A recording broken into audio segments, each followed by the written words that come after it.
Est-il possible d'imaginer plusieurs choses en même temps, ou devrais-je plutôt concentrer mon esprit sur juste un seul désir à la fois? Personnellement, répond Neville Goddard, j'aime me concentrer sur une seule pensée, mais ceci ne veut pas dire que je dois m'arrêter là. Pendant la journée, il se peut que j'imagine pas mal de choses. Mais au lieu d'imaginer beaucoup de petites choses, je vous invite plutôt à imaginer quelque chose de si grand qu'il englobera toutes ces petites choses.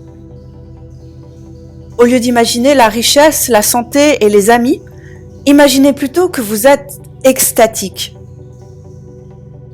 Vous ne pouvez pas faire cohabiter extase et douleur, et vous ne pouvez pas être extatique tout en recevant un avis de saisie, par exemple.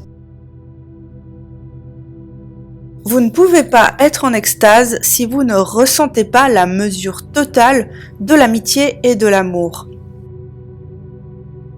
Qu'est-ce que serait le ressenti si vous étiez en extase sans savoir ce qui avait provoqué votre extase? Réduisez l'idée d'extase à cette sensation simple résumée par cette phrase « N'est-ce pas merveilleux ?» Ne laissez surtout pas votre esprit conscient et rationnel demander « Pourquoi ?» Parce que si vous le faites, alors vous commencerez à chercher des raisons visibles et la sensation serait alors perdue. À la place, répétez, répétez, encore et encore et encore. N'est-ce pas merveilleux? Et suspendez tout jugement de valeur à propos de ce qui est merveilleux. Attrapez cette sensation d'émerveillement total et toutes les choses uniques témoigneront de la véracité de ce ressenti. Et je vous promets, toutes les petites choses y seront intégrées. Un étudiant pose la question. Ne pensez-vous pas que l'idée que tout est déjà fait dérobe une personne de son initiative propre? Réponse.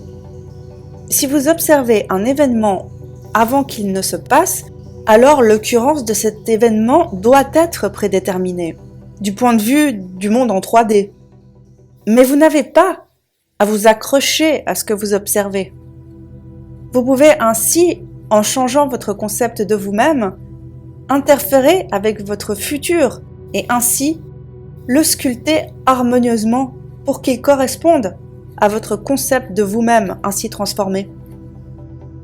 Un autre étudiant demande « Qu'est-ce qu'une vie riche ou pleine ?» Réponse de Neville Goddard « C'est une vie faite de variété d'expériences. Plus les expériences sont variées, plus riche est votre vie. À la fin de votre vie, c'est-à-dire au moment de votre mort, vous fonctionnez dans un monde dimensionnellement plus large et jouez ainsi votre morceau de musique sur le clavier qui est composé par d'innombrables expériences humaines. Plus votre instrument est accordé, plus votre vie est riche.